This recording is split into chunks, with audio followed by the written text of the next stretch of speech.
Welcome to Conversations with Cornelius. I am your host, Cornelius. Today, you will be engaged, entertained, and educated. Stay tuned. You are about to be CC'd. It is Conversations with Cornelius. Well, good people, we've made it back to another semester's end. Dr. M, I know you're excited about the semester's end. Yes. But the semester comes with some challenges at the end because you usually have to test out. Yes. So if they've been flaking, now they can't flake no more.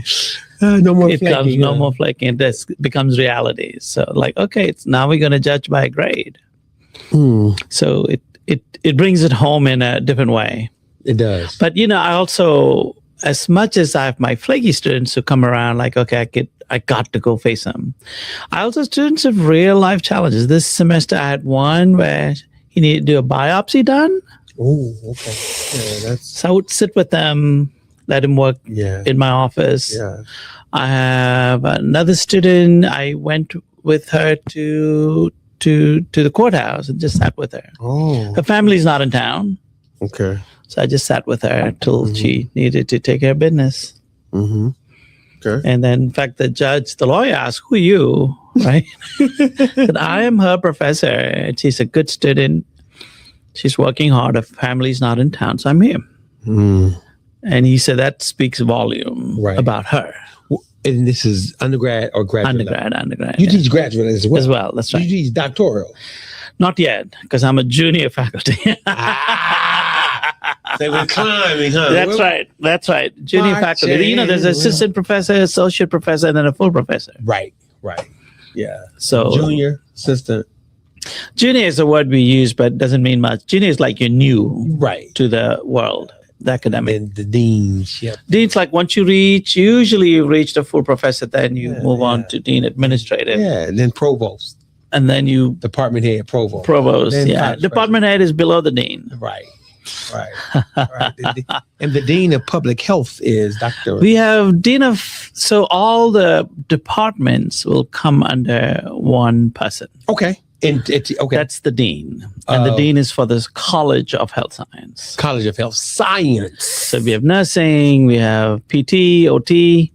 All of them. All those chairs will report to him. Okay. Who's the dean? Dr. Kanu.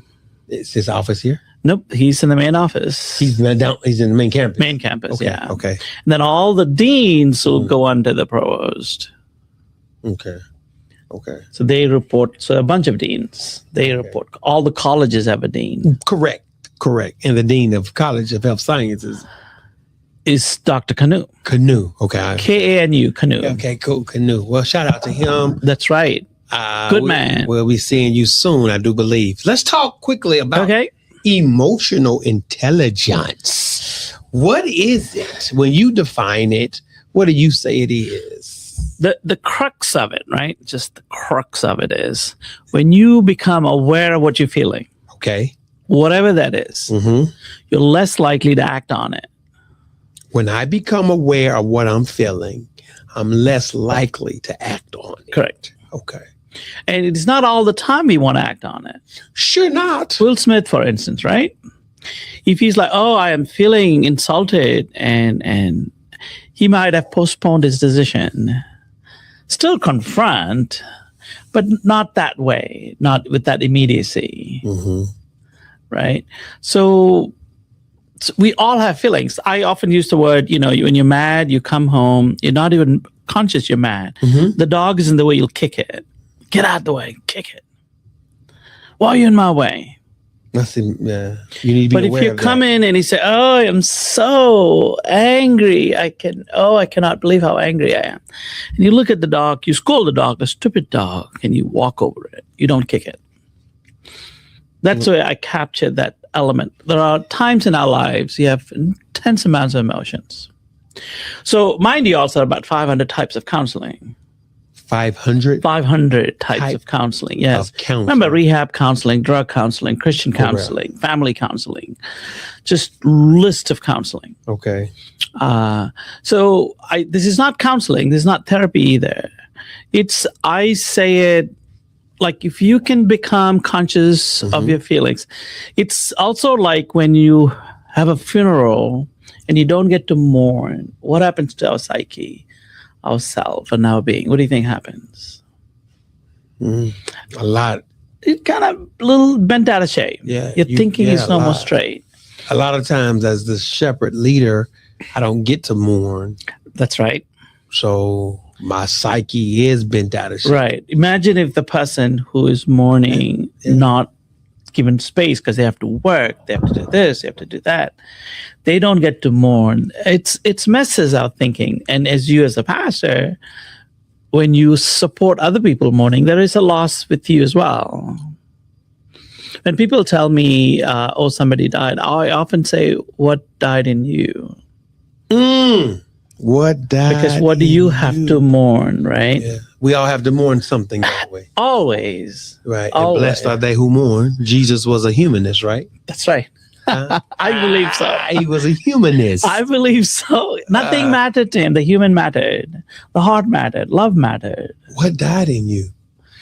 When somebody dies, well, you know, when your mother dies, it's not just the mother dying. The child dies.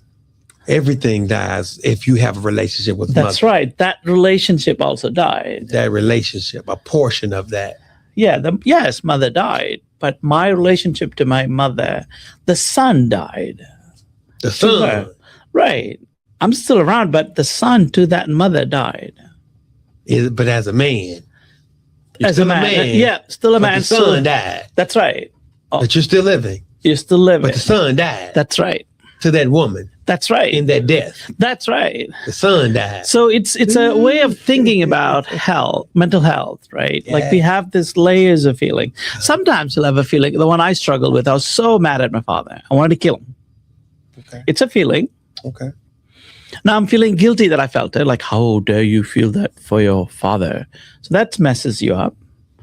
And then when somebody gave me... Is it though? I mean, it is. We need to validate our emotions. Correct. At some point. And I guess the question can arise, at what point does a valid emotion make you a victim? Or victimize others? Perfect. Like I have issues with pride. Unless you worked for it. Okay. Don't claim it. Okay. Right. So there are feelings like just because I was raised, say I'm a spoiled child and I'm not having it my way, I'm going to have some emotions. Yes, you are. Correct? Yes, you are. It's so validating the emotion and acknowledging that emotion is a little bit different. Mm-hmm. Like, yeah, I see you struggling. It's different from, yes, you have every right to be angry and go do something about it.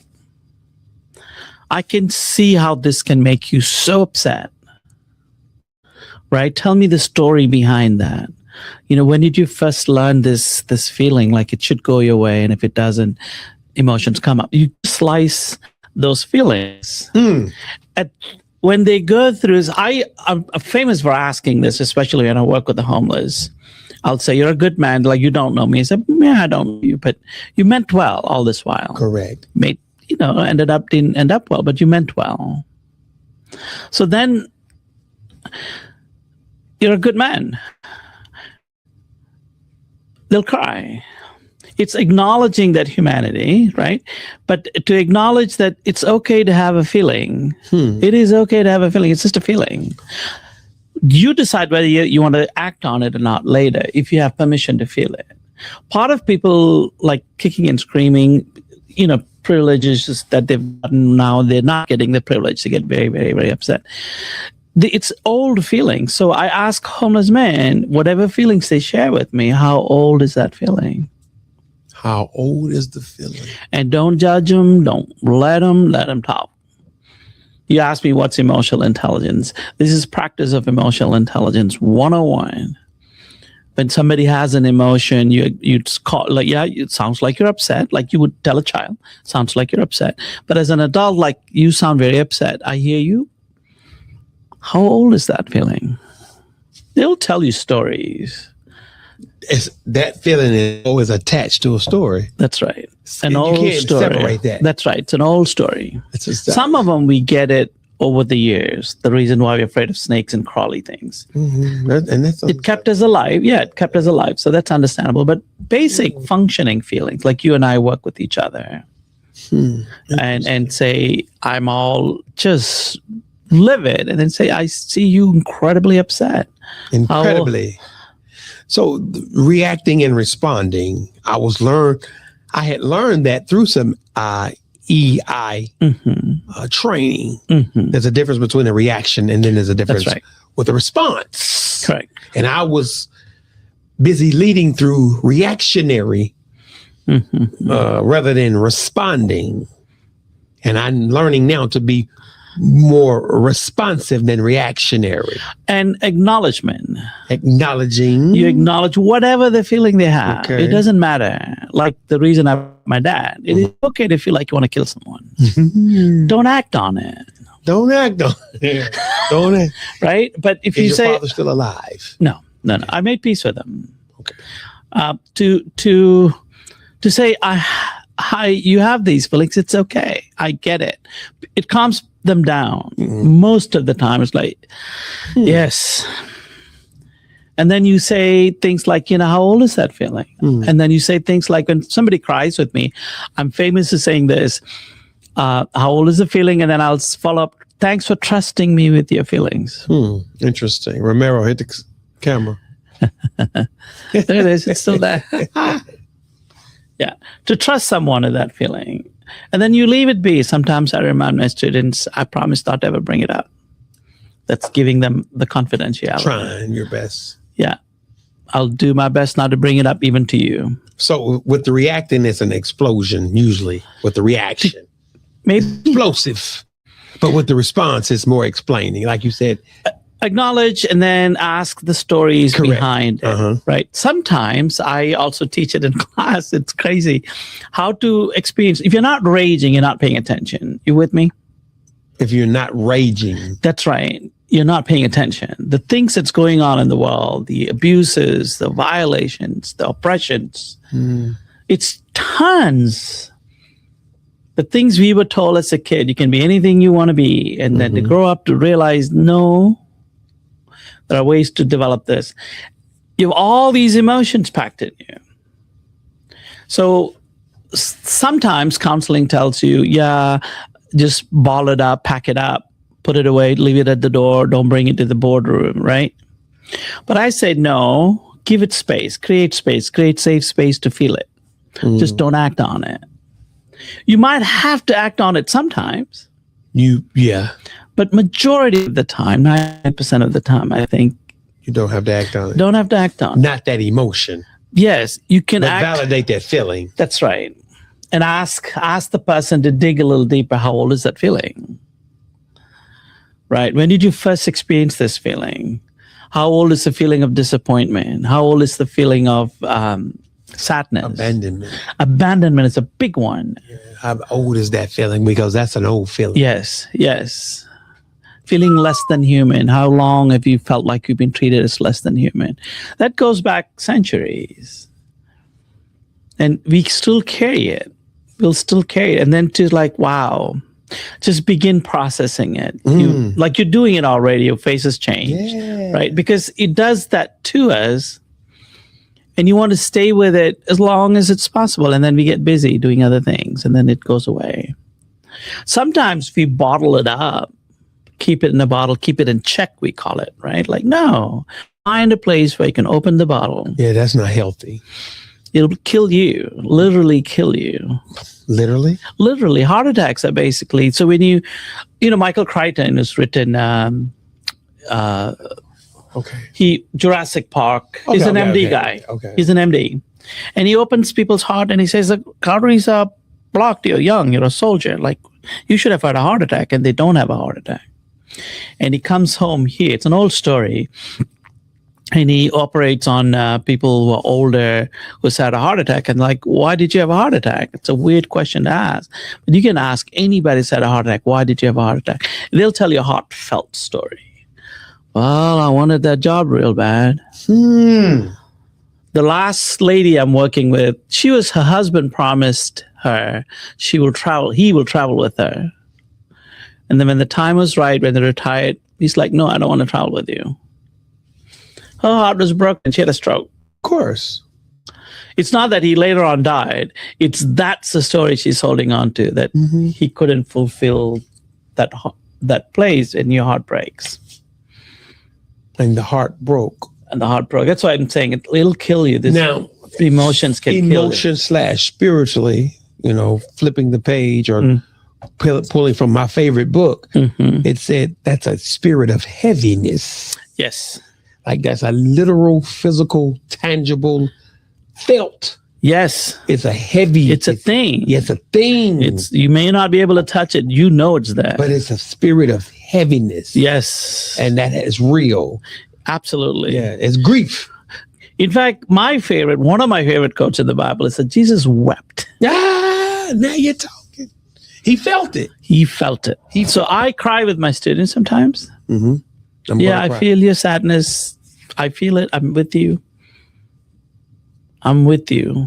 I cannot take tears away, but I cry with you a little bit. Jesus wept. I use the word rage when we look at the things we do to each other as humans. I'm looking. You can't but to feel. Yeah. You should feel. Yeah. You ought to. God gave us feeling. That's right. I believe that. That's right. The spirit is feeling. It is there. And what you do when with you it. Stop feeling. You stop tapping into that essence of who. That's right. That's right. Your profound creator. And we develop feelings. We learn feelings. It's develop an interaction. And learn feelings. Yeah. I'm developing and learning. Like shame, right? Hurt. All this is an interaction with the world.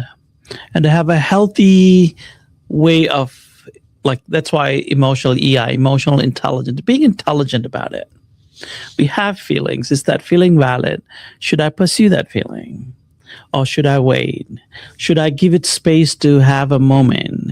Should I create, it's an old feeling, can I go back and give it space so it doesn't eat me up anymore?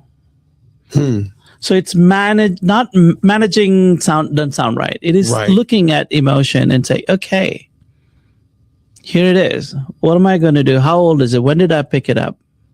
Is it helping me? It's like you said, it's a thing to look at it from that perspective. I think is a big chunk of EI. Did you teach it into the students? This is the framework for my students. In fact, there are questions I ask students because it's an academic setting, right? I'm like, hey, when was the first time somebody told you you're not smart or questioned your thinking and you thought that was a great idea and somebody called it out and said, oh, that's stupid.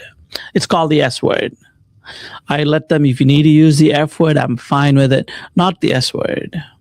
Wait a minute. You can use the F word, but not the S word? That's right. Because Maya Angelou talks about this. Not the S word, but the F word. Right. To call someone the S word. No, call someone the S word. Don't call them is mental assault. It's not physical assault, it's mental assault. You want to offend a Japanese man, call him the S word. Wow. You want to hurt my feelings, call me the S word. Call me the F word. Nobody's hurt.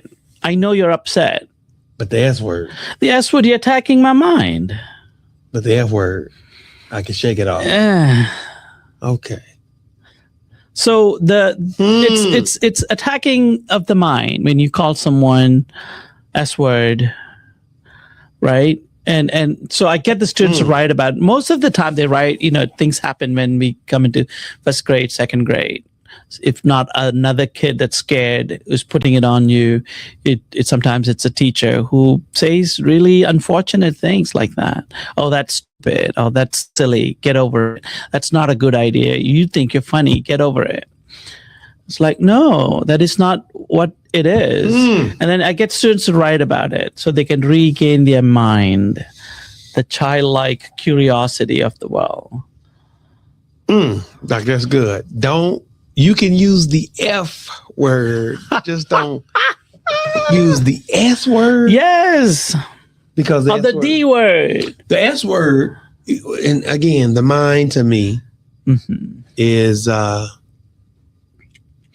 spirit. The most precious gift. Yes, the spirit. But to attack that it's a mental assault. Physical assault will heal. Mental assault does not heal unless you write and process it. You have to, just like a physical assault, open the wound, clean it up, bandage it, tell the story behind it so it doesn't affect your thinking anymore. So that's what, like, all of us have it, had it when we were children. Grown-ups give it to us because they're in their own struggle, and then we have to undo it.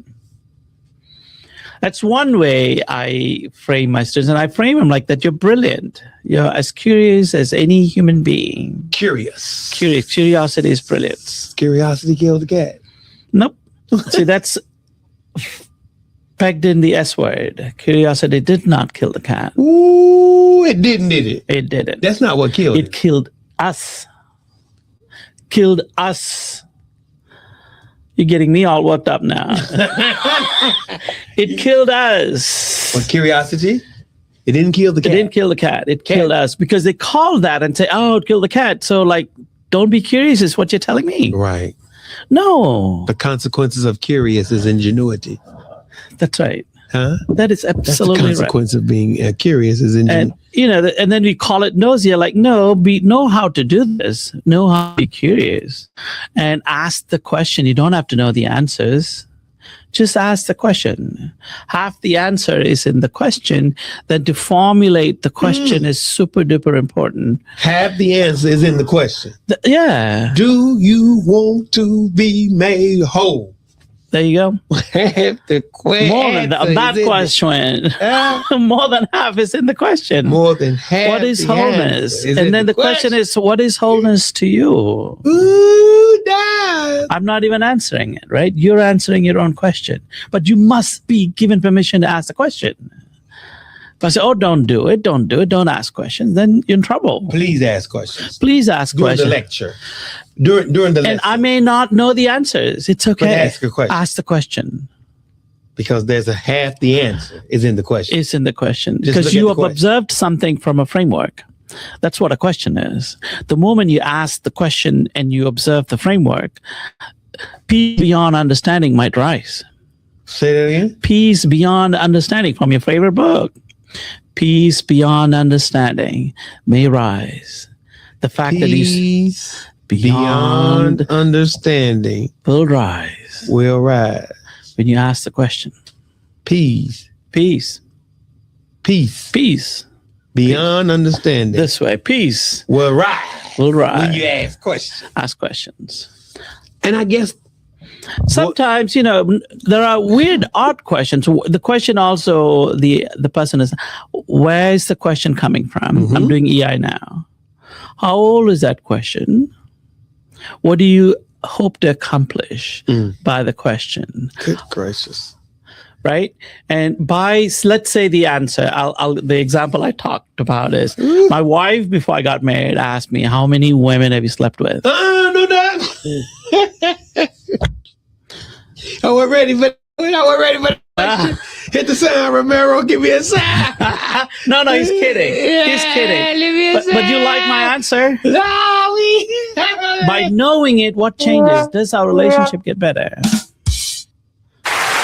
By knowing this information, what changes in our life? That's good. I can give you an answer, 0 to 100, any number I can give you. But how does that grow us? Does it bring us closer or further? I'm glad you asked. Depends on the answer, right? Depends on the answer. If I could have said none. none. You been married? 24 years this year. I would have made 24 as well had I stayed married. I've been divorced 2 years. So it's an interesting place. Why do you want to know? Contract. I've done this to, and there's a transgender person, people, hey, who you attracted to? What is your sexuality? To know that question, are you interested in sleeping with them? If not, that's an irrelevant question. It's a fair question, curious question, but where's this question coming from? It's the real question. So when my wife asked me that crazy question, and I said, whatever answer I give you, it must improve our relationship. You told her that? I told her that. And then she's like, maybe I don't need to know. I will develop a relationship. I'm processing. Yes. I'm chewing. Yes. I'm trying to reflect. I'm trying to So sometimes you ask, curiosity into my regulation. is important. Curiosity is important, but sometimes why is the question there? Like, are you whole? It's like, yes, I'm thinking about wholeness. What is being whole? What does it mean to you? Why is wholeness important to you? Does it fulfill my journey? Does it become partner with my life journey? Those things matter, but if you don't ever ask the question, it'll keep eating on you. Ask it. It's more than half is in the answer. I mean, the question, sorry. More than half. Yeah. Is in the question. Because there is a place of peace beyond understanding. I have asked the question. It doesn't sit with me in a bad way. It's just a question. I may never know the answer. I don't need to at some point, but it is a question in my heart nevertheless. Question. Because half the answers in the question. Yes. When you're developing leaders and developing yourself as a leader,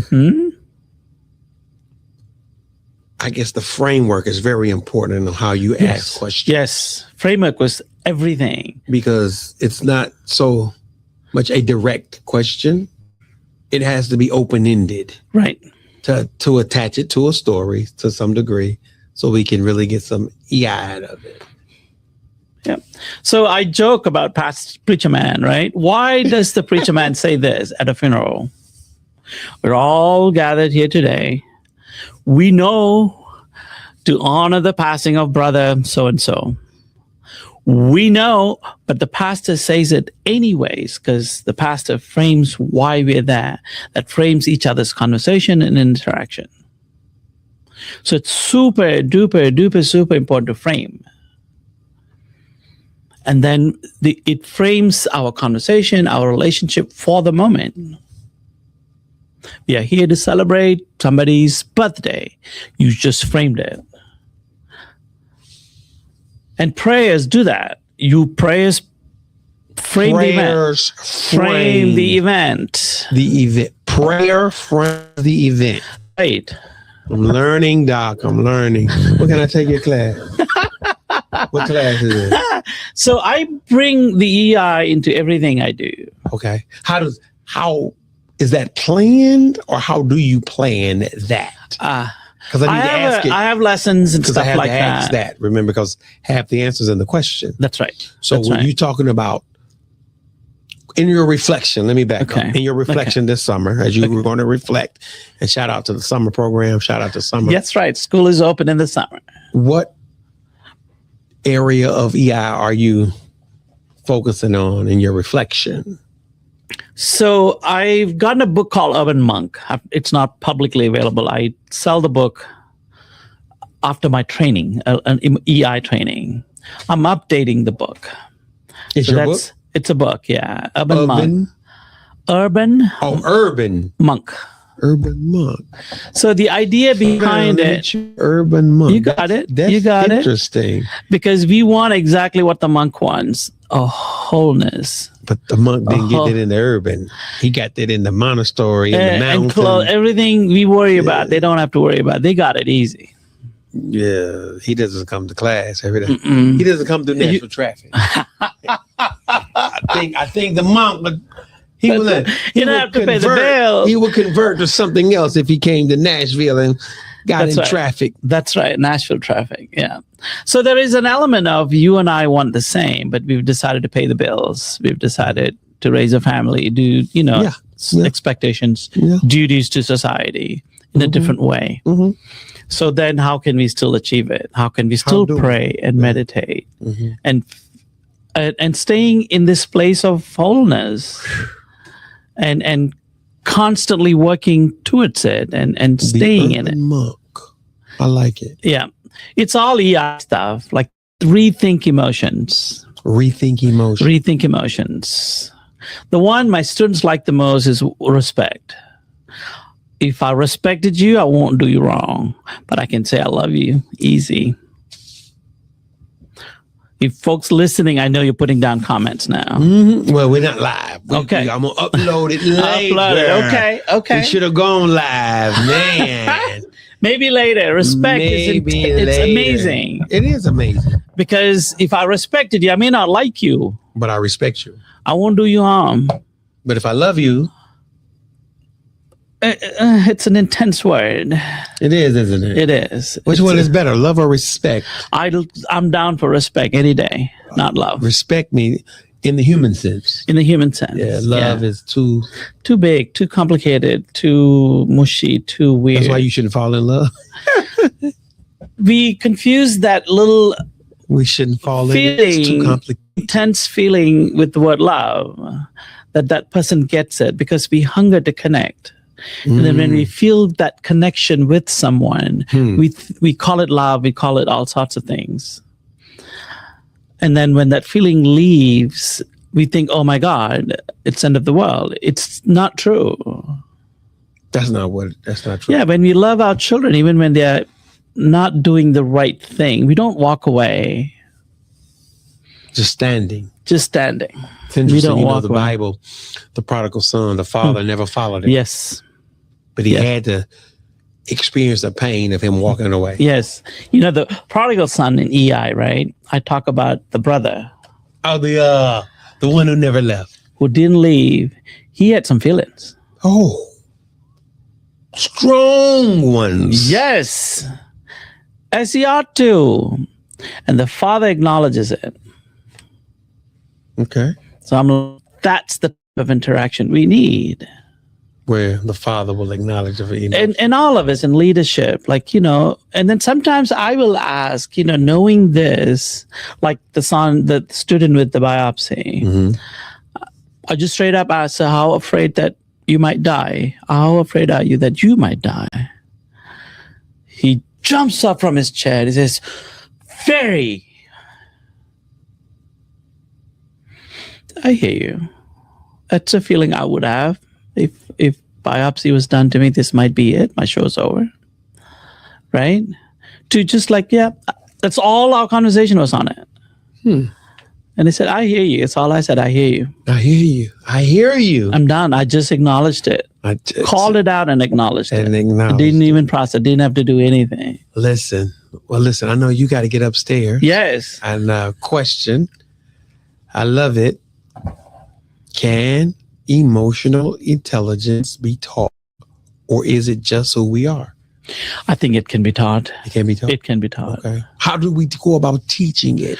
Well, I guess that's situational. Yeah. So for me, the way I learned to do it is to process my own.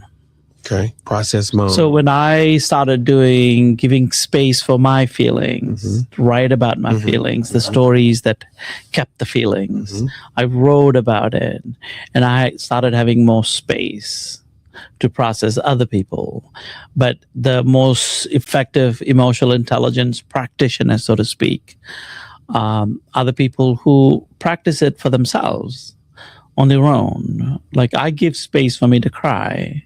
Always. So when Jesus wept. That's right. Jesus wept. Amen. Jesus wept. Like how else can you process humanity? You can't, can you? When you think about it, it's just sadness will come. But if you weep, find space to pick up the baby and feed the baby, hug someone, it's going to be all right. You give hope. Every human story, the theme is hope. Every human story. So it's in my book, right? The hope is another feeling. Every human story is pegged. It's not a strategy, but it is a feeling. That's right. It's not a strategy, but you must. It's not a chiseled out strategy, but it is a framework. Okay. It is a framework. Hope is a framework. I got it. You cannot function without that framework. Humanity is around because we have pegged our lives on hope. Wow. Every story, every hero story, all the stories, it's about hope. Hope. And then we sang as we close, my hope is built on nothing less. That's right. You asked me about my experience teaching it in class. So when hope comes up, this is what I tell them. Think about grandparents, like, Okay. Now they also had grandparents, right? Like, yeah. Can you go that far in your mind? Like, yeah. Like, can you go further back? Maybe 100, 150 years, slavery was norm. Weird things are happening. Even if you can't go that far, go as far back as you can. And think about what did hope look like for that person. Like great grandmas, what was hope for her? And I had one, literally. Yeah. Like this close. She was born in 1890. So when she was a little 14-year-old. Wasn't what in the South. In the South on top of it. What did hope look like? She didn't give up. That's why you and I are here. Right. Our ancestors did not give up. She didn't give up. That's why you're here. What did hope look like? Yes, that's the correct answer. So those hopes, we embody it. We carry those things. It's in our being. It's in our being. Well, listen, y'all, we're not out of talk, but guess what? We got to get ready for graduation and all that good stuff. Right. That's right. There are 3 graduations this weekend. Yes, a whole bunch. 8, 11, and 6 on Friday. 8 and the 1 on Saturday. There's Friday and Saturday. Right. 2 on Saturday. 3 on Friday, 2 on Saturday, and then Thursday night. There's a celebration. At the Ephesian Primitive Baptist Church. Yes. 1506, 22nd hour. Are you coming? Yes. Oh, he'll be at the church with me. We might do another podcast at the church. I hope to see you. Yes. Until next time, y'all. Dr. M, Dr. A. I'm going to call my M&A, the M&A show. Not the AM show, but the M&A show. Peace and blessings, y'all. Thank y'all. Thank you for tuning in to Conversations with Cornelius. Please follow me on my social media platforms. Facebook, Cornelius A. Hill. Instagram, Arne Hill. Twitter, Hill Cornelius. And YouTube, Cornelius Hill. Now do me a favor, like, share, and subscribe. It's Conversations with Cornelius. You've just been CC'd.